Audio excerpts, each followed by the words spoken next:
Olá, pessoal, bom dia para vocês. São 7h02. Hoje é dia 15 de agosto de 2024. É o último dia do período pré-eleitoral, formalmente pela Lei 9504, que é a lei que rege as eleições. Portanto, o jogo vai esquentar. Nós já tivemos os primeiros debates aí pelos municípios. Enfim, começa a se formar agora, né, aquele quadro de chegada. Na verdade, a campanha política hoje é só a etapa de conversão, porque a reputação os candidatos já formaram lá nas redes sociais. Então, amanhã, quando eu chegar aqui, nós vamos estar falando sobre o início da campanha eleitoral, porque amanhã ela abre formalmente. Os candidatos ganham um número, né, que serão autorizados a usar um número, os partidos poderão ter um CNPJ e começa o jogo para valer. Mas não é esse o destaque do dia de hoje, não.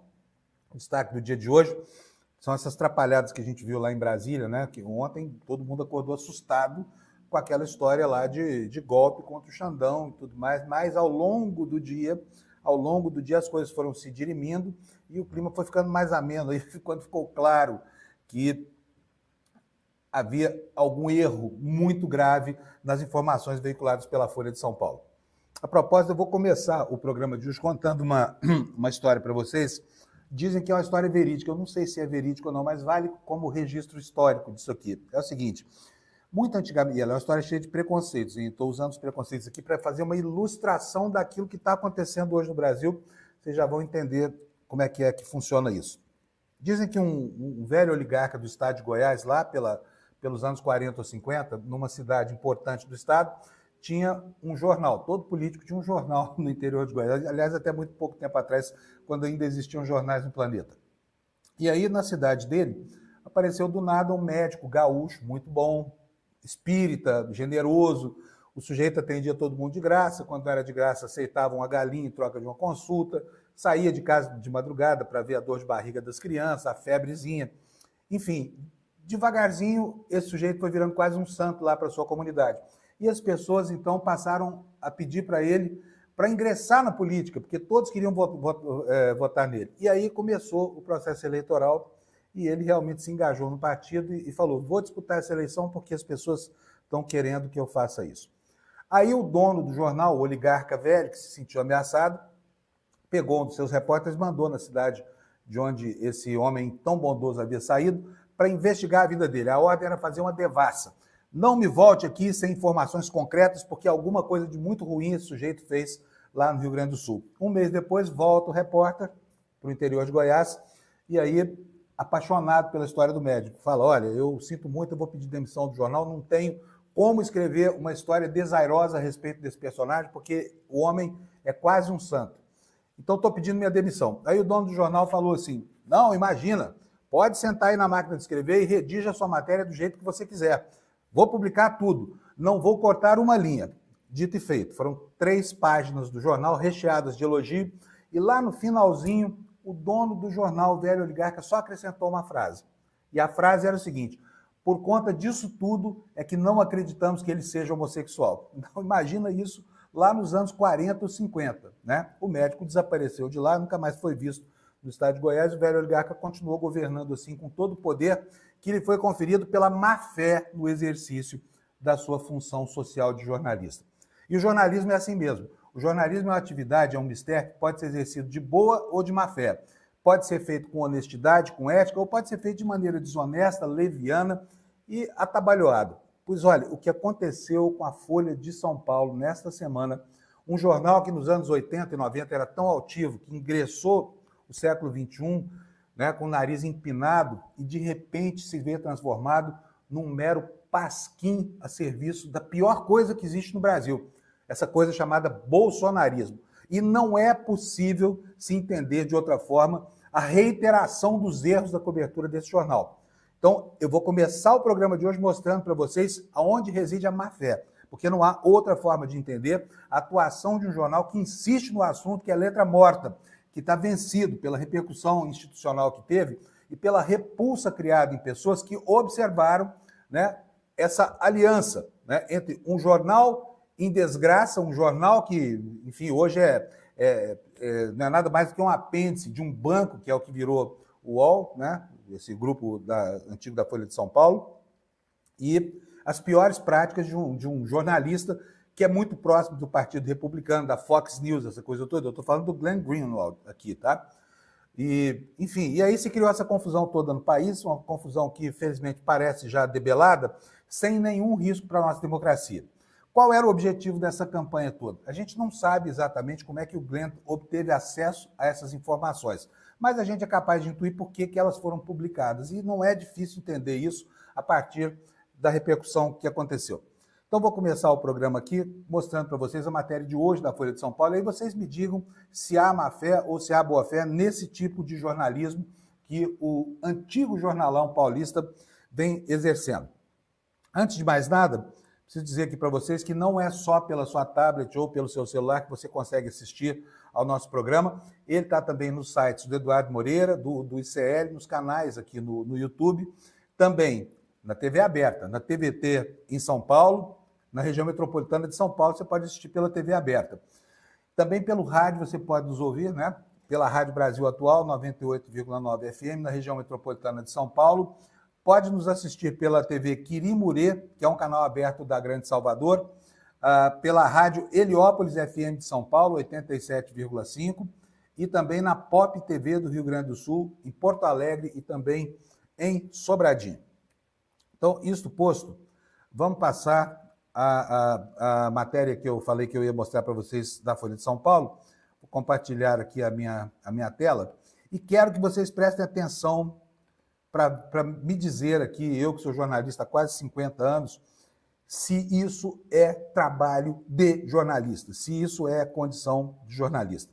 Então vamos colocar aqui na tela, está aí, matéria de hoje da Folha de São Paulo, tá? Está no site aí, se você não assina o jornal. Aliás, pouquíssima gente assina, né? É um jornal que quase não tem mais assinantes na sua edição impressa. E eu vou ler aqui para vocês. Observem bem isso aqui. Atuação de assessores de Moraes fora do rito pode abrir brecha para nulidade. Prestou atenção na manchete?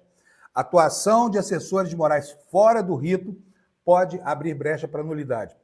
Primeiro, eu não entendo o que é fora do rito. O que é fora do rito? Que diabo de rito é esse que a Folha de São Paulo inventou? E aí você vai procurar dentro da matéria, saber, deve haver um rito, deve haver um código de qualquer coisa que proíba esse tipo de conduta, como a gente viu ontem.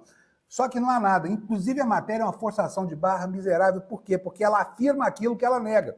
Ela afirma na manchete aquilo que ela vai negar no seu corpo. Vou ler para vocês aqui, prestem atenção no exercício de má-fé desse tipo de jornalismo marrom aqui, antigamente chamava jornalismo marrom.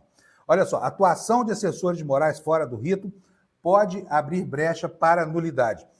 Aí vem o intertítulo, o olhinho da matéria. Diz o seguinte, olha, especialistas divergem, mas citam a possibilidade de invalidação de provas contra bolsonaristas. Ministro diz que procedimentos foram documentados. Então tá aqui, olha, nesse tantinho de informação aqui já tem a negativa do Alexandre de Moraes, dizendo que está tudo documentado, portanto não haveria erro nenhum. E sobre divergências de especialistas, o jornal ouviu 5 especialistas e nenhum deles crava que houve qualquer problema no comportamento de Alexandre de Moraes. É incrível esse tipo de jornalismo. Só mesmo no paradigma antigo cabe esse tipo de coisa. Vamos para a leitura do texto. A troca de informações entre o TSE, Tribunal Superior Eleitoral, e o Supremo, de maneira informal, em caso envolvendo bolsonaristas no inquérito das fake news, abre brecha para a solicitação de nulidade das provas, segundo especialistas ouvidos pela Folha. Calma, tá? Calma, que vamos saber que especialistas são esses e o que disseram. Embora haja divergências entre eles, os especialistas, e parte considere não haver comprovação de irregularidades, há questionamentos, principalmente caso os pedidos não tenham sido formalizados no processo. Aqui já é uma ilação do jornalão. É uma baita ilação. O jornal não tem informação nenhuma. Ele estabeleceu uma hipótese estapafúrdia para dar sustentação moral a essa matéria imoral que turvou ontem o clima no país, né? Que matou a gente de susto aqui logo de manhã. Continua o texto. Reportagem da Folha na terça-feira revelou que o gabinete do ministro Alexandre de Moraes ordenou de forma não oficial a produção de relatórios pela Justiça Eleitoral para embasar decisões do ministro no inquérito das fake news no Supremo durante e após as eleições de 2022. Aquela que aconteceu poucos dias antes da tentativa de golpe, depois do 8 de janeiro. As mensagens trocadas por assessores ligados ao ministro abrangem o período de agosto daquele ano, 2022, o ano da eleição, até maio de 2023. Portanto, elas passam pelo período pré-golpe e pós-golpe. Na época das mensagens trocadas, Moraes atuava tanto na presidência do TSE, que tem poder de polícia, foi o núcleo da argumentação de todos os juristas ontem, e pode pedir a realização de relatórios sobre atividades ilícitas, quanto como relator no inquérito das fake news no Supremo. Então, a Folha descobriu hoje aquilo que o Renato Rovai, da revista Fórum, publicou ontem, que o Alexandre de Moraes do Supremo é o mesmo Alexandre de Moraes do TSE, é a mesma pessoa, né? Incrível a percepção acurada desse jornal. Aí prossegue a matéria. A atuação nos dois tribunais ocorre em razão de especificidade da Justiça Eleitoral brasileira, que não tem quadro próprio de juízes. Sobre possível irregularidade em procedimentos dos dois órgãos, enquanto Moraes atuava tanto no TSE quanto no Supremo, o gabinete do ministro nega a incorreção. Afirma que todos os procedimentos foram oficiais, regulares, estão devidamente documentados dos inquéritos e investigações em curso no Supremo, com integral participação da Procuradoria-Geral da República. Marcelo Figueiredo, professor de Direito... Aqui vem os especialistas, tá? Ouçam bem o que eles disseram. São 5 que o jornal ouviu e nenhum crava aquilo que a manchete afirma. Vamos lá. Marcelo Figueiredo, professor de Direito Constitucional da PUC de São Paulo, considera que a informalidade com a qual o ministro fez os pedidos pode comprometer a validade do julgamento, abrindo espaço para as partes interessadas pedirem anulação das provas e até do próprio inquérito. Agora, ouça, entre aspas, o que diz esse especialista. Formalidade não é uma mera exigência para atrapalhar o processo, mas uma garantia dos acusados. Por isso é preciso estar registrado quem pediu, como pediu, quando pediu. A parte tem direito de saber o que é solicitado. Afirma Figueiredo que, não obstante, não vê problemas no pedido de produção do relatório em si feito por Moraes. É mole ou quer mais? É mole e eu vou dar mais para você. Olha aqui, olha.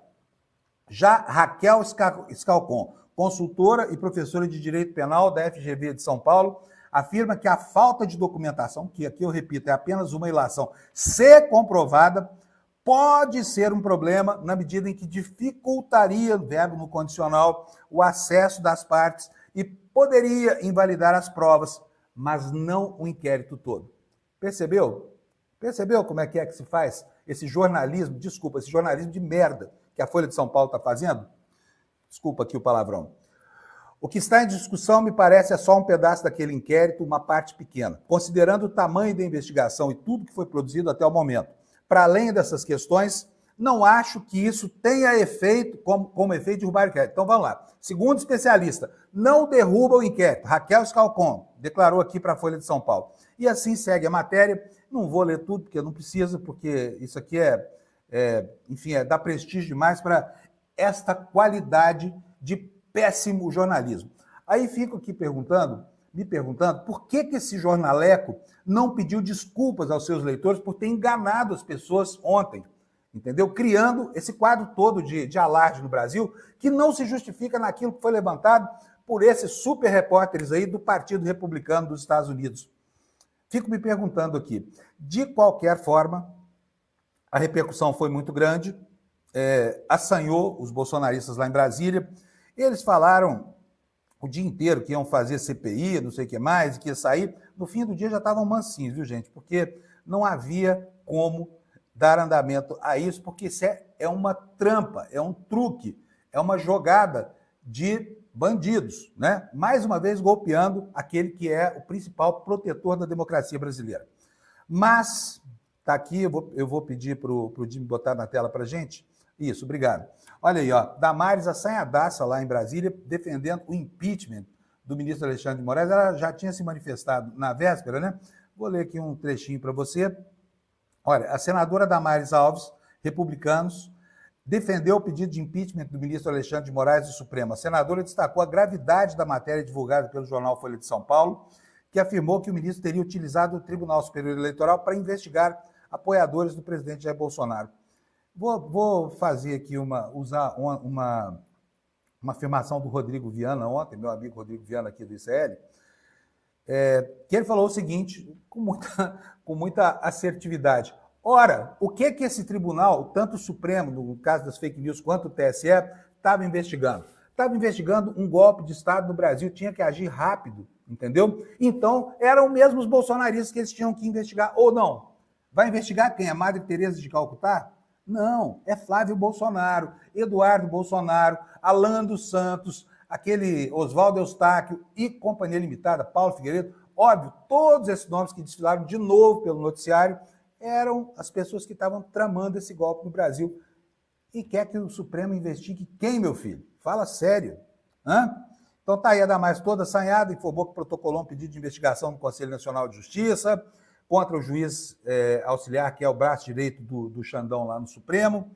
Enfim, conversa para boi dormir, tá? Que não ia render nada, e não rendeu nada, e o assunto já está praticamente encerrado. Só que como a barra desses bolsonaristas pesou, porque eles não conseguiram criar o clima de comoção que esperavam, aí começaram a inventar uma série de outros truques aqui, que eu vou mostrar para vocês.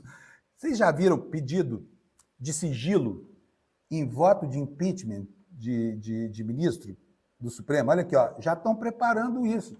É um senador daqui de Minas Gerais, meu estado, senador Cleitinho. Vou pedir para o meu querido diretor, já botou na tela aí, beleza. O que diz essa manchete aí? Cleitinho, senador aqui por Minas Gerais, propõe sigilo em voto sobre impeachment de ministros do Supremo Tribunal Federal, já preparando a cama, né, para talvez aí tentar um jogo de sedução com aqueles que sabidamente não vão cair na esparrela dessa ação parlamentar desastrada aqui. O senador Cleitinho, do Republicanos de Minas Gerais, propõe que a assinatura e a votação de pedidos de impeachment contra ministros do Supremo sejam secretas. Durante o pronunciamento em plenário nesta quarta-feira, informou que vai apresentar 2 propostas com esse objetivo. Ao justificar a iniciativa, Cleitinho afirmou que muitos parlamentares evitam se posicionar contra a Suprema Corte por receio de retaliações, o que, segundo ele, compromete o papel fiscalizador da Casa. Quer dizer, o senador apavorado, não, vou mexer com o Supremo, depois o Supremo vai mexer comigo, me ferrei, né? É esse o raciocínio desse senador aqui de Minas Gerais, Cleitinho. E aí fica tudo bem, por quê? Porque os senadores estão super acuados pelo Supremo, né? Até parece que a empreitada é o contrário, que é o Supremo constrangendo o Senado. Bom, o senador também criticou a aprovação pela Comissão de Constituição e Justiça da proposta de emenda à Constituição que concede anistia à dívida dos partidos. Isso aqui já é outro assunto que eu vou tratar depois, tá?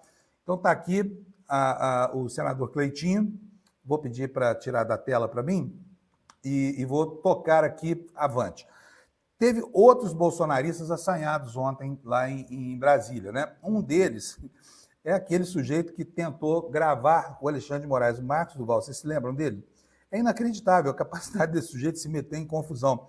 E olha, uma hora a vaca vai para o brejo, não é possível. Bota na tela para mim, Jimmy, por favor. Tá aí a manchete que você já vai ver. Cadê a manchete? Deixa eu botar aqui. Aqui, ó. Marcos Duval compra briga com Moraes e descumpre ordens do STF. Tá fácil, né, filho? E ele descumpriu ordem mesmo. Vou ler aqui para vocês. Matéria do Igor Gadelha, do Metrópolis.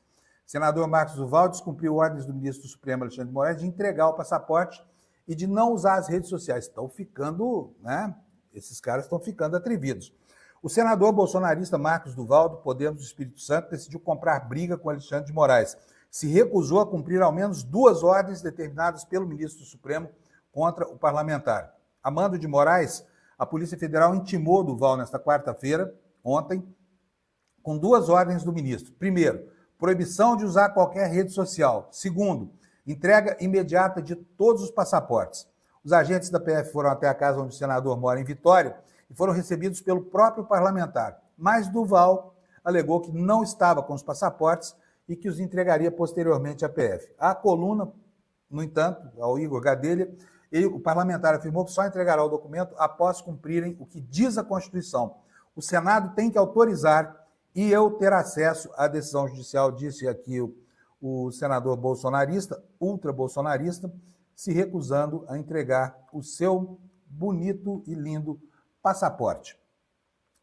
Agora, toda essa movimentação, não, né, como eu falei, como eu tenho falado desde o começo, não resultou em absolutamente nada. Sabe por quê? Porque houve uma neutralização rápida, tanto no contexto do Poder Judiciário, quanto no contexto do Ministério Público, quanto também no ambiente parlamentar. Ninguém comprou essa galhofa desse golpe contra o Alexandre de Moraes e a história acabou perdendo força ao longo do dia, né?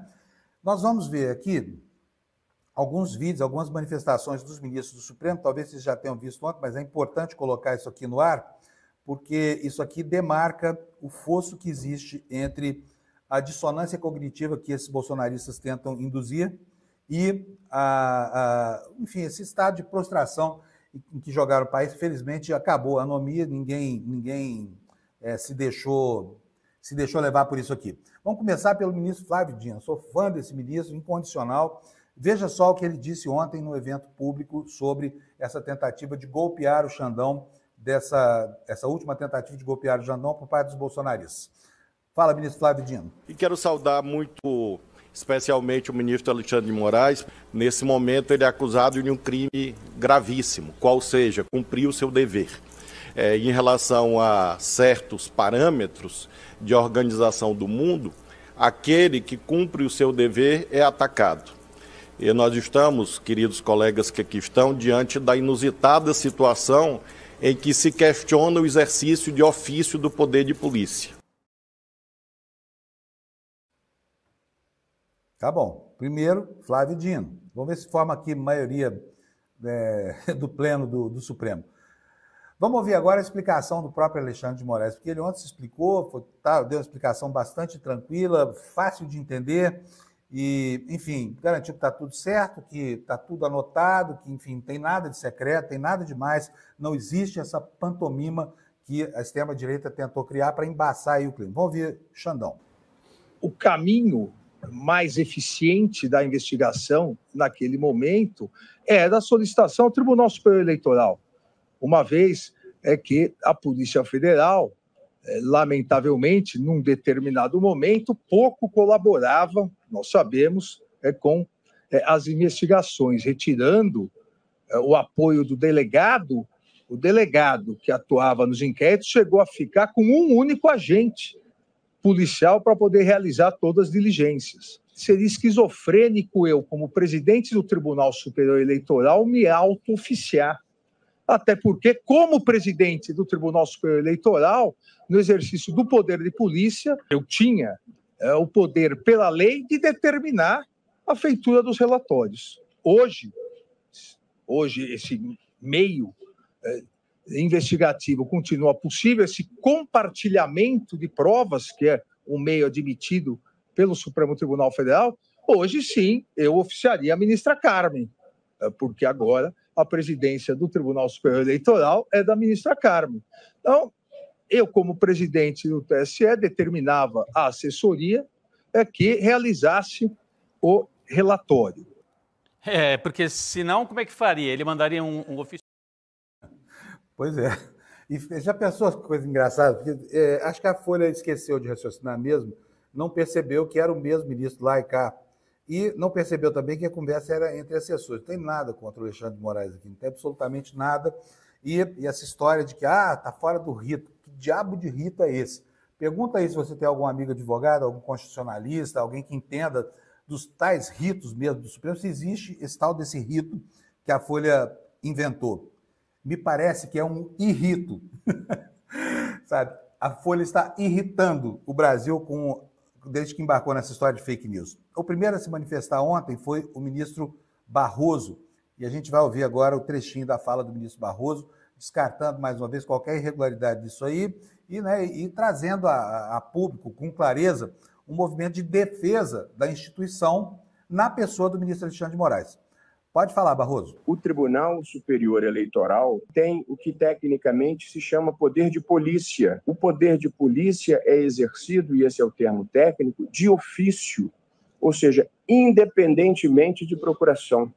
De modo que o TSE tem o dever jurídico de atuar sempre que exista a circulação de alguma desinformação que ofereça risco ao processo eleitoral ou ao processo democrático do qual o processo eleitoral é uma decorrência. A ideia de que foram iniciativas tomadas à margem da lei é completamente equivocada.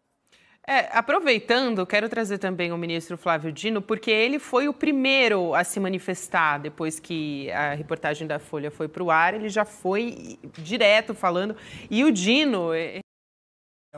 Obviamente, você sabe onde eu peguei esses vídeos, né? Peguei lá do N2 aqui no ICL para reproduzir aqui para vocês, para que a gente possa tomar conhecimento. Vamos ouvir agora o decano, Gilmar Mendes. O que foi que Gilmar Mendes disse sobre essa palhaçada criada pela Folha de São Paulo? Vale destacar que a situação colocada pela matéria, pela reportagem, em nada se aproxima dos métodos da chamada Operação Lava Jato, como muitos querem fazer crer.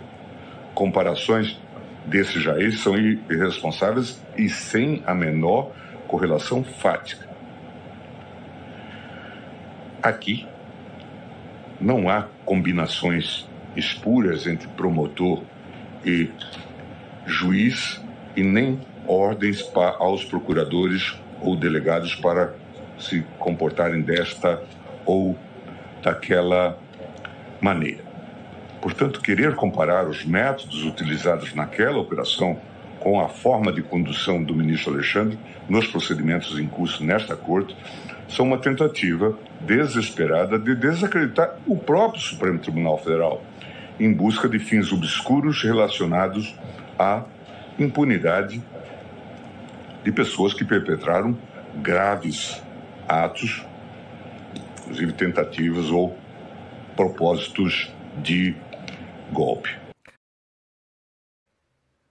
Gilmar Mendes, o decano do STF, fazendo coro que já haviam dito aqui, Flávio Dino, Barroso, etc, etc, etc.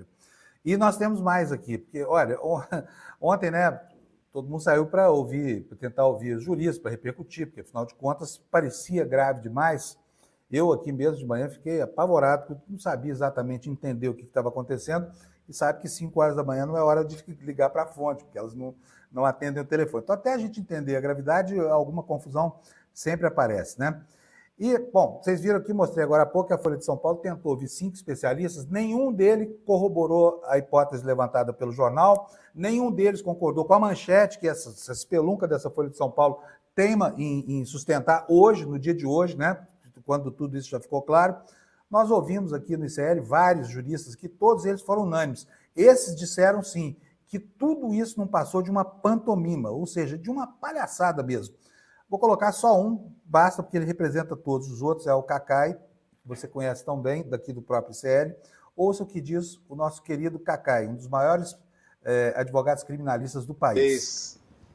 Olha, é muito interessante ver o que está acontecendo, né? Na verdade, nós estamos vendo, ao que tudo indica, algumas viúvas da Lava Jato, juntamente com pessoas que não se conformam com as investigações que estão se dando mais aprofundadas agora, especialmente em 8 de janeiro, e criaram uma tremenda confusão. Eu vou dizer que parece confundir o ser humano com o seu germano, porque não há absolutamente nenhuma irregularidade. O ministro Alexandre, ele, como presidente do TSE à época da eleição, ele tem o poder de polícia que lhe é outorgado por determinação legal, artigo 41 da lei, e ele tem a obrigação de fazer o que fez. Ele tinha a obrigação de fazer, ele tinha o dever de fazer o que fez. Ele prevaricaria se não fizesse. É o contrário. As pessoas que não entendem, a grande maioria está de má fé, boa parte está de má fé. Os bolsonaristas estão felizes da vida porque acharam que tinham encontrado algum tipo de chance de tumultuar o processo. Mas, na realidade, existe um desconhecimento, a falta de sorte, vamos chamar assim, é que o ministro é relator do caso do Supremo Tribunal Federal, e não há nenhuma irregularidade nisso, e presidiu as eleições. Então é o mesmo Alexandre. Não existe um Alexandre do Supremo Tribunal Federal que tem poderes específicos, e existe um Alexandre que era ministro do TSE, à época presidente, e que tinha o poder de polícia, ele podia tomar providência. O juiz lá do interior de Minas Gerais, se vê uma irregularidade, o juiz eleitoral, ele tem a obrigação de tomar providência. Então, esses relatórios que foram feitos, tudo isso é uma medida absolutamente legítima, normal. Óbvio, né? Aí pergunto para vocês assim, de novo, tá? Eu critico que talvez isso faça com que essas críticas reiteradas, críticas que você também deve estar fazendo aí na sua casa, porque, né, esses caras aí que se dizem jornalistas acordem para a necessidade, para o fato imperativo de que o jornalismo é atividade nobre, tem um sentido social muito importante. Eu, por exemplo, tenho orgulho de ser jornalista, nunca pisei na bola com a minha carreira, não brinquei com a minha reputação, jamais. E se todo mundo fizesse a mesma coisa, pode ter certeza que o nosso planeta seria muito melhor. Eu não estou querendo tomar como exemplo aqui, não, porque seria totalmente arrogante, prepotente, não é essa a intenção. A intenção é de dizer para vocês que o jornalismo, o que é o jornalismo? É um conjunto de técnicas de apuração embalado por uma embalagem ética. É só isso. E a função do repórter não é a de confirmar, usando para isso depoimentos de fontes e eventualmente considerando aspectos da realidade, uma teoria que é só dele. O jornalismo não pode induzir uma dissonância cognitiva coletiva e não pode enganar ninguém. Por quê? Porque tentar afirmar o que não é fake news, é feio. As pessoas pagam por esses conteúdos. Como é que alguém vende fruta podre, sabe, para o consumidor? A notícia ruim é a fruta podre. Ela não pode ser comercializada, ela não tem valor nenhum. Bom, eu mostrei aqui agora, então, 4 ministros do Supremo, 1 advogado. Agora nós vamos ver a repercussão no Ministério Público, porque finalmente o Gonê falou, né? Foi tão grave assim a manipulação para tentar criar esse clima, que até o Gonê apareceu. Ele que é tão discreto, apareceu ontem. Vou botar na tela para vocês aqui e vou ler a matéria que está no site da revista Fórum. Gonê vai ao Supremo, defende Moraes de denúncias da Folha. Procurador-Geral da República se junta a Gilmar Mendes e Luiz Roberto Barroso, como a gente viu há muitos outros também, e diz o seguinte, olha, a matéria. Paulo Gonê, Procurador-Geral da República, esteve nesta quarta-feira em sessão do Supremo Tribunal Federal e aproveitou o espaço para defender o ministro Alexandre de Moraes das acusações que recebeu em uma reportagem da Folha publicada no dia 13. Na matéria, o magistrado é acusado de usar um setor de investigação sobre desinformação do Tribunal Superior Eleitoral, que presidia, para que investigasse as chamadas milícias digitais investigadas pelo mesmo Alexandre de Moraes do Supremo Tribunal Federal. Moraes foi acusado de pedir relatórios de forma irregular, a partir de supostos 6 gigas de conversas entre seus assessores que foram obtidos pelo jornal. Os áudios, no entanto, não revelam nada de ilegal. Apenas mostram o ministro trabalhando dentro das suas prerrogativas. Aspas para o Gonê. Eu pude pessoalmente verificar que na minha atuação junto ao TSE, quer aqui no Supremo, marcas de coragem, diligência, assertividade e retidão nas manifestações, decisões e no modo de conduzir o processo do ministro Alexandre de Moraes, declarou Gonê. O chefe da PGR se junta a outras personalidades do Judiciário que saíram em defesa de Moraes durante a sessão, como o presidente do Supremo, Luiz Roberto Barroso, Gilmar Mendes, ministro decano. Gonê ainda reiterou que Moraes acionou o Ministério Público sempre que era necessário no âmbito dos inquéritos. E aí vem o jornalão e vem os bolsonaristas, inflados por esse jornal, dizer que tem irregularidade, que nada está anotado, o que é necessariamente mentira, porque há o desmentido do próprio Alexandre de Moraes e há também aqui a palavra do Procurador-Geral da República, tá? Bom, acho que tá de bom tamanho para a gente entender o que de fato houve. Nada passou de uma tentativa de golpe, mais um golpe, por quê? Porque essa extrema-direita não se conforma com a democracia, eles usam a democracia para acabar com ela. Essa é a questão. Estão usando os instrumentos da democracia para acabar com ela.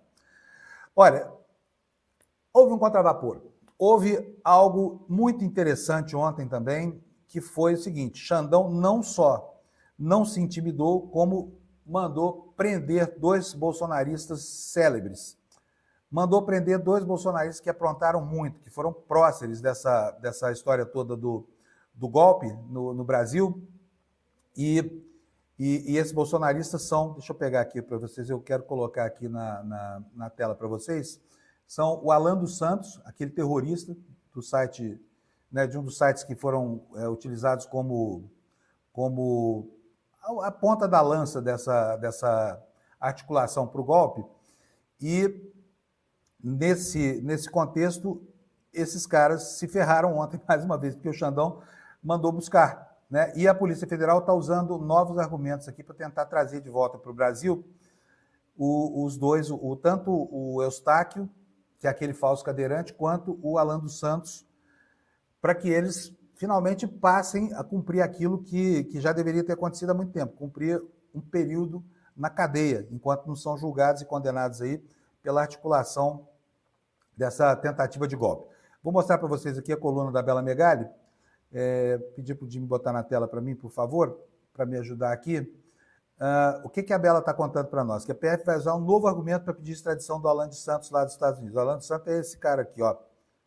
Só de veja assim já me causa um certo estremecimento estomacal. A Polícia Federal usará um novo argumento para pedir aos Estados Unidos a extradição de Alan dos Santos. As ameaças a delegados da corporação que embasaram a operação desta quarta-feira serão levadas ao Departamento de Justiça norte-americano como principal justificativa, além da acusação de formação de quadrilha para atacar autoridades brasileiras. O blogueiro bolsonarista Oswaldo Eustáquio também será alvo de um pedido de extradição dirigido à Espanha, onde ele está foragido. No caso de Eustáquio, a PF vai argumentar que, além das ameaças aos policiais e da organização criminosa, o blogueiro cometeu corrupção de menores.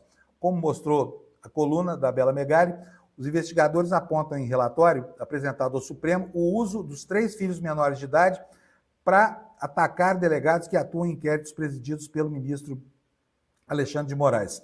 Nesta quarta-feira, o magistrado expediu um novo mandado de prisão contra os 2 blogueiros bolsonaristas que estão foragidos. A avaliação na PF é de que o novo pedido de extradição de Alan dos Santos tem mais chances de prosperar do que o que está parado há mais de um ano com as autoridades dos Estados Unidos. Isso porque a demanda anterior se baseia em crimes como calúnia e difamação. E na visão dos norte-americanos, esses delitos são tratados como meros crimes de opinião e não costumam ensejar as extradições. Bom, vou seguir aqui com o noticiário, mas eu digo para vocês desde já que seria muito bom ver esses caras voltando para o Brasil, viu? Vocês se lembram deles partindo aqui como se estivessem numa aventura, dentro de um avião teco-teco, estou indo para um lugar onde me sinto seguro, como se estivessem correndo qualquer risco aqui, né? O risco grande, na verdade, era eles continuarem produzindo crimes, porque isso iria agravar e muito a situação deles. Bom, gente, tá uma confusão em Brasília. Ontem ferveu lá o dia, hoje vai ferver de novo. Por quê? Porque o Dino suspendeu a execução de todas as emendas que são emendas impositivas. Dino, põe na tela, por favor, para mim. Vou ler aqui para vocês a reportagem. Vou colocar aqui eu mesmo. Peraí, está aqui. Bom, o que está acontecendo lá em Brasília? O Flávio Dino comprou a briga definitivamente contra essa maneira obscura que os parlamentares inventaram de mandar dinheiro, sabe-se lá para onde, sabe-se lá com que destinação, com que finalidade, sabe-se lá com que tipo de comprovação de destinação e tudo mais. Então, ele suspendeu, como diz aí a manchete da revista Fórum, a execução de todas as emendas impositivas, não mais das emendas PIX, das emendas de comissão. E diz aqui o olho da matéria que a decisão do ministro Supremo vale até que o Congresso estabeleça novos procedimentos para assegurar transparência da liberação de recursos. Vou ler rapidinho, porque eu estou com pouquíssimo tempo e eu não quero deixar de tratar de todos os assuntos que eu separei aqui para vocês hoje de madrugada. Flávio Dino, ministro do Supremo Tribunal Federal, suspendeu nesta quarta-feira a execução das chamadas emendas impositivas apresentadas por deputados federais e senadores no orçamento da União. A decisão vale até que o Congresso Nacional estabeleça novos procedimentos para assegurar transparência na liberação dos recursos. A determinação do ministro, baseada em uma ação movida pelo PSOL, é de caráter liminar e, na sequência, será submetida à validação dos demais ministros da Corte. Não inclui recursos destinados a obras em andamento ou ações para atendimento de calamidade pública, viu, gente? Então, não são todas. As emendas impositivas são as que o governo é obrigado a executar, e elas se dividem da seguinte forma: patati, patatá, de emendas PIX, de comissão, cada valor pode indicar individualmente o orçamento, montante total em 2024, sabe quanto? 25 bilhões. Eu faço sempre a comparação aqui. Se você acha que isso é pouco, pense que o fundo eleitoral deste ano é só 5 bi, né? E a gente fala disso como um absurdo, que realmente parece. No caso, só das emendas PIX, 25 bilhões nas mãos de deputados e senadores. Emendas individuais, emendas de bancadas estaduais, mais 11 bilhões e 300 milhões. Flávio Dino considerou incompatível com a Constituição a execução das emendas ao orçamento que não sigam critérios técnicos de eficiência, transparência e rastreabilidade. O ministro ressaltou que as emendas parlamentares impositivas devem ser executadas nos termos e nos limites da ordem jurídica e não ficar sob a liberdade absoluta do parlamentar autor da emenda. Gente, só que vocês sabem como é que funciona o jogo parlamentar, não sabem? Vocês sabem que não existe ninguém bonzinho lá no Congresso Nacional, por mais que a gente admire certos poucos parlamentares lá. E o jogo é bastante bruto, viu? E já começaram as retaliações aqui em função dessa ação do ministro Flávio Dino. Os parlamentares agora estão querendo fustigar o governo federal, fustigar a justiça, e é disso que nós vamos tratar agora. Vou botar aqui na tela para vocês. Olha aí, ó. Lira, quem é Lira? Arthur, o famoso Arthur, aquele que está quase rei posto, mas ainda não é rei morto, como diz a metáfora. Lira adia destaques do projeto que cria o Comitê Gestor do IBS, aquele imposto, né? Após a decisão de Dino sobre emendas. A Câmara dos Deputados adiou a votação da segunda etapa da reforma tributária, o projeto de lei que estabelece as regras de funcionamento do Comitê Gestor do futuro Imposto sobre Bens e Serviços. E, no lugar, aprovou uma proposta que permite o adiamento do pagamento de parcelas de financiamentos rurais quando houver situação de emergência ou calamidade, apesar da posição contrária do governo Lula. A troca, segundo congressistas, ocorreu em reação à decisão do ministro Flávio Dino do Supremo de suspender o pagamento das emendas parlamentares para a liberação dos recursos com requisitos de transparência, rastreabilidade e eficiência. Você está pensando que é só isso? Se está pensando, está enganado. Nós vamos ver bem mais do que isso aqui já. Olha só, isso tudo foi só durante o dia de ontem, hein, gente? Imagina o que vem por aí se esse problema não for resolvido, se o Congresso não se dobrar, porque eu duvido que o ministro Flávio Dino vá voltar atrás de uma decisão como essa e tenho seríssimas dúvidas de que ele não será acompanhado na sua decisão pelos colegas do plenário lá do Supremo. Então está aqui, vou colocar na tela para vocês aqui, vou ler mais uma noticinha aqui, esta notícia do Valor Econômico. Vamos lá. Comissão do Congresso rejeita a medida provisória com créditos de 1,3 bilhão ao Judiciário após Dino suspender emendas. Após o ministro do Supremo Tribunal Federal, Flávio Dino, determinar a suspensão do pagamento de todas as emendas, a Comissão Mista de Orçamento do Congresso Nacional rejeitou uma medida provisória que abria crédito extraordinário de 1 bilhão e 300 milhões para o Poder Judiciário. A medida nos bastidores foi articulada como retaliação ao Supremo por parte da oposição e dos congressistas do Centrão. A aprovação foi simbólica, com apoio dos senadores e deputados, sem registro nominal de voto. Só foi possível após o senador Marcos Duval, que pela manhã foi alvo de uma operação a mando do Supremo Tribunal Federal, dar a presença dele. Então está aqui mais um caso de retaliação. E o que o governo está fazendo para se ver livre do assédio dessa gente que está chantageando o próprio governo e está chantageando também o Poder Judiciário? O que é que o governo está fazendo?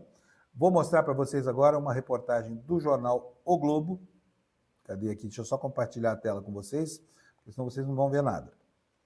Uma reportagem do jornal O Globo, que eu já vou colocar na tela para vocês, dá conta disso aí. Olha, o governo está tentando se desvincular da decisão de Dino para evitar uma escalada da crise com o Congresso Nacional. Integrantes da articulação política estudam a sentença para avaliar que caminhos vão tomar. Diz a matéria o seguinte: integrantes do governo demonstraram preocupação com a escalada da crise com o Congresso por causa da decisão do ministro Flávio Dino do Supremo Tribunal Federal de suspender o pagamento de todas as emendas parlamentares. A estratégia até aqui é tentar se desvincular da decisão do magistrado.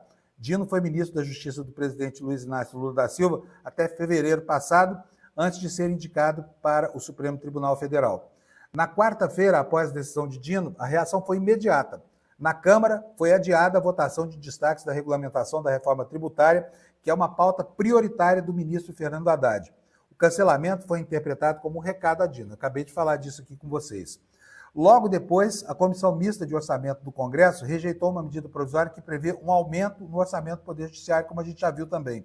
O ministro da Casa Civil, Rui Costa, chegou a dialogar nesta semana com líderes e com o presidente da Câmara, Arthur Lira, sobre as emendas.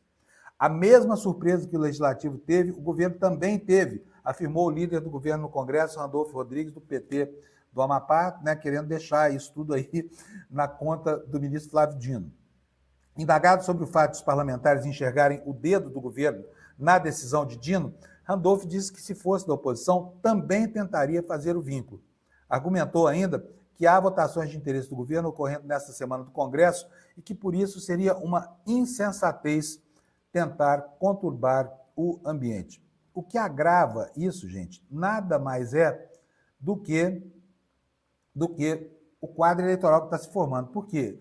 Esse dinheiro das emendas, não tenho dúvida, esse dinheiro vai alimentar o processo eleitoral por aí, esse dinheiro vai virar compra de voto. Quando não pelo convencimento, através das relações fisiológicas que os parlamentares cada vez mais mantêm com as suas bases, vai mesmo, sabe aquela verbinha que vai para o município, chega lá, tem um empreiteirozinho que o prefeito já ajeitou, aí o empreiteirozinho está exercitando um contrato ali feito num contexto de decreto de emergência, ou no bojo de uma licitação falsa, para quê? Para devolver dinheiro para o parlamentar, para devolver dinheiro para o prefeito, para devolver dinheiro para o conjunto de candidatos a vereador do partido, do prefeito e do deputado. É para isso que serve, tá? É para isso que serve.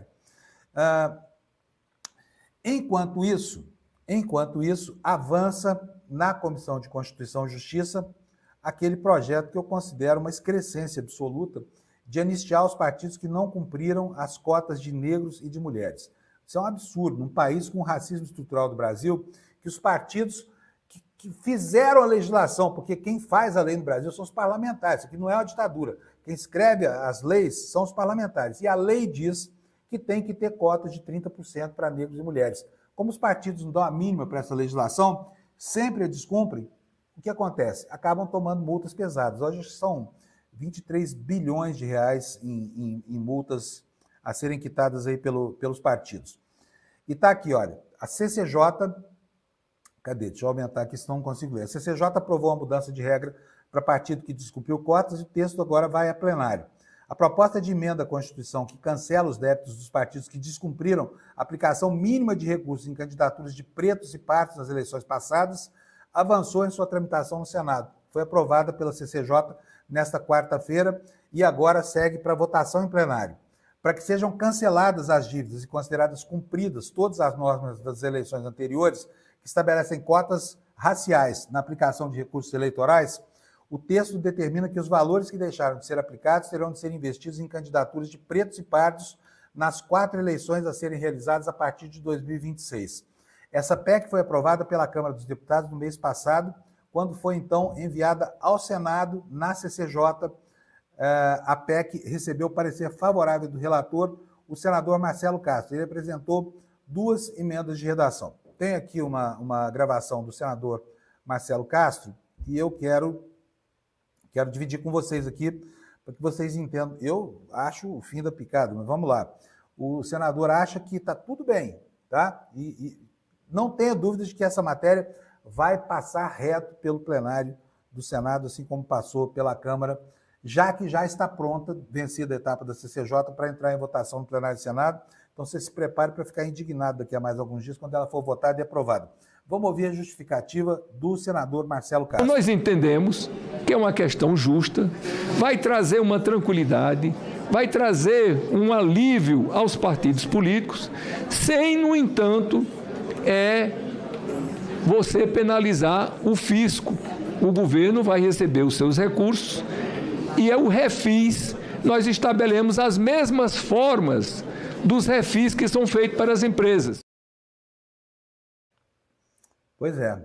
Vocês acham que está certo isso, gente? Queria muito conhecer a opinião de vocês. Se puderem deixar comentários aqui na área dos comentários, eu vou ler depois do jornal, porque aqui não consigo, fico super atrapalhado aqui colocando essas páginas todas, mas se você deixar aqui, eu vou ler com muito prazer, queria saber a sua opinião sobre isso. Acho que num país que tem o racismo estrutural do Brasil, não é possível, sabe, desculpar partidos políticos que fazem as normas eleitorais e que descumpriram a aplicação dessas mesmas normas, sabe? É indesculpável isso, não tem explicação para isso e ajuda a perpetuar essa história do racismo estrutural no Brasil, que é um absurdo, né? Um país de maioria negra e parda que, de repente, não permite que quem discrimine essa maioria seja punido com infrações pesadas aí como essa aplicadas ao país. Sabe o que vai acontecer? Eles vão anistiar essas dívidas, vão anistiar essas multas, e na próxima eleição vai ser a mesma coisa. Negros e mulheres vão ficar sobrestados. E vocês se lembram que não é só deixar de lado essa fração tão importante da população brasileira, é a fraude mesmo. Vocês se lembram dos escândalos dos partidos à direita, principalmente, com relação ao uso de mulheres na condição de laranjas, né? Para quê? Para desviar dinheiro do fundo eleitoral. Vamos mudar de assunto, gente, vamos falar um pouquinho agora do noticiário internacional. Eu ainda tenho 5 minutinhos aqui. Quero dizer para vocês, aqui pedindo aqui a ajuda do meu amigo Jamil Chad, que hoje está no UOL. Ele traz para nós, hoje, no site do UOL, essa informação que a ONU concluiu que o processo eleitoral na Venezuela foi alvo de irregularidades sem precedentes.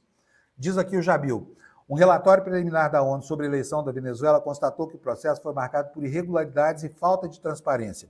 As conclusões estão sendo publicadas pela equipe de 4 especialistas da entidade que foram até Caracas a convite do governo de Nicolás Maduro para acompanhar a eleição. Aspas.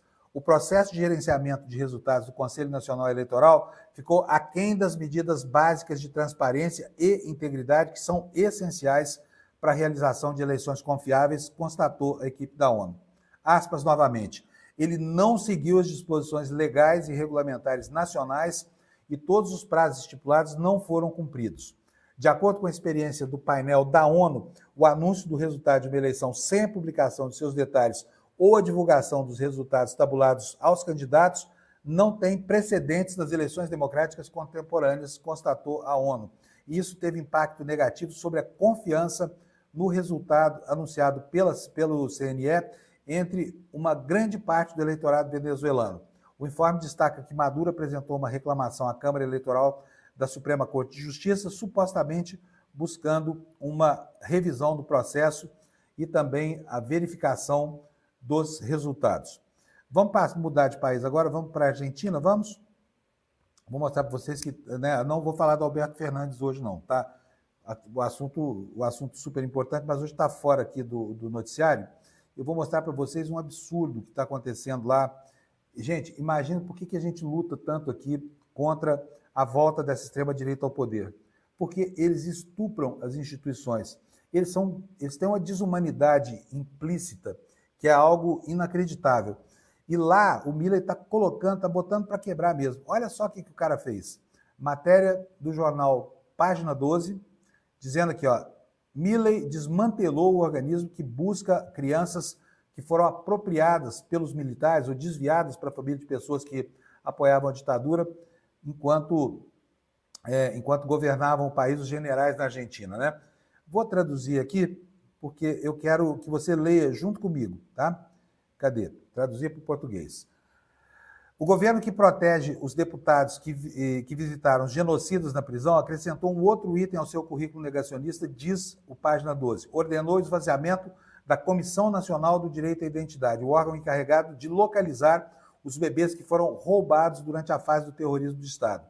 O governo deu um novo golpe no processo de verdade e justiça. E, por decreto, Javier Milei avançou no desmantelamento da Comissão Nacional pelo Direito à Identidade, CONAD, que procura meninos e meninas roubados durante a ditadura. A CONAD deixará de ter a sua unidade especial de investigação, pelo que não poderá realizar mais investigações nem acessar os arquivos do Estado para contribuir com a busca que as avós da Praça de Maio realizam já há 47 anos. Então, um desastre essa história lá na Argentina, um desastre sem precedentes, estava escrito nas estrelas, né? Quem não sabia que a volta desse fascista do Milei ao poder não desataria esses nós aí. E a última notícia do dia, a notícia que interessa a todo mundo, é a notícia que diz respeito à questão da saúde pública, porque a Mpox, que é a varíola dos macacos, continua assustando muito, porque as duas variantes desse vírus estão se espalhando além das fronteiras da África e a Organização Mundial de Saúde está qualificando ela como emergência internacional. Vamos ver aqui a informação. Está aqui, ó. Surto de varíola, que jornal é esse? Esse é o The Guardian, tá? Jornal inglês. Surto de varíola na África, emergência de saúde pública, declara a Organização Mundial de Saúde. o surto se assemelha aos primeiros dias do HIV. Aqui está VIH, mas é HIV. Dizem os especialistas, apelando ao acesso acelerado às vacinas e aos testes. E sabe por que eles falam que é parecido com HIV? Porque agora o vírus conseguiu também se fazer transmitir pelo contato sexual. Então é isso, a Organização Mundial de Saúde qualificando isso como uma emergência internacional, e a gente não está livre do risco de uma epidemia global dessa mpox, que nada mais é do que a varíola dos macacos. Gente, o tempo por aqui está terminando. Eu tenho mais alguns segundinhos que eu vou usar aqui para recomendar uma vez mais. Você já assistiu ao documentário Vai para Cuba, Eduardo? Pois olha, deveria, viu? Para conhecer como é uma outra versão daquela que é muito distinta da versão hegemônica sobre a ilha. Agora, você só vai poder fazer isso se for assinante do ICL. Aproveita isso e usa como pretexto para assinar o ICL se você ainda não assinou, porque vale a pena. Olha, é o preço de uma entrada de cinema, você já vai descontar aí, já sai ganhando, porque afinal de contas você pode comer pipoca em casa, mas o preço é o preço de uma entrada de cinema que você vai pagar R$ 47,00 por mês, se quiser fazer um plano individual, e R$ 62,00 por mês, se quiser dar uma bolsa de estudo nos mais de 200, nos quase 300 cursos aqui do ICL. Faça isso, porque, além de tudo, é uma boa ação. É bom para você, é instrutivo, você tem todo o acervo de curso do ICL à sua disposição, ajuda alguém a estudar, ganha um boné do Che Guevara com a chancela do ICL, ganha um livro do Frei Beto, ganha um pôster do filme, um cartaz do filme, cheio de brindes aqui, tá bom? Olha, R$ 62,00 por mês para você, alma generosa, ajudar mais alguém que não pode pagar por isso, ou R$ 47,00 por mês para aqueles que querem fazer individualmente e não fazem questão dos brindes que o ICL está distribuindo para incentivar a assinatura ao Instituto. Tá bom, gente? Terminei, acabei. Posso voltar aqui só para falar tchau? Tchau para vocês, bom dia. Amanhã, sexta-feira, estamos aqui de novo para falar sobre as confusões desse paizão lindo chamado Brasil. Tchau, gente. Bom dia para vocês. Valeu. Nós aqui do ICL queremos te convidar para assistir a um filme que conta a história de um grande brasileiro. Um brasileiro que dedica a sua vida a uma causa, a causa da ética do Evangelho, em toda a sua radicalidade. E por isso, esse homem foi preso injustamente e depois de sair da prisão, foi fazendo sua pequena revolução neste país, formando lideranças políticas. Este homem é Frei Carlos Alberto Libânio Cristo, conhecido como Frei Beto, autor de 75 livros. Eu estou aqui com Roberto Mader, diretor do documentário que conta aspectos interessantes da vida de Frei Beto. É isso que eu quero fazer. Roberto, vamos convidar esse pessoal a assistir esta primeira parte, porque é uma trilogia. Como é o nome desta? O Humanismo de Frei Beto. Mas vem coisa por aí. Vem coisa por aí porque eu estou montando um filme maior que se chama Frei Beto, o Frade Voador. Então, fique de olho aqui no ICL. Eu te convido para assistir conosco o Humanismo de Frei Beto, direção de Roberto Mader.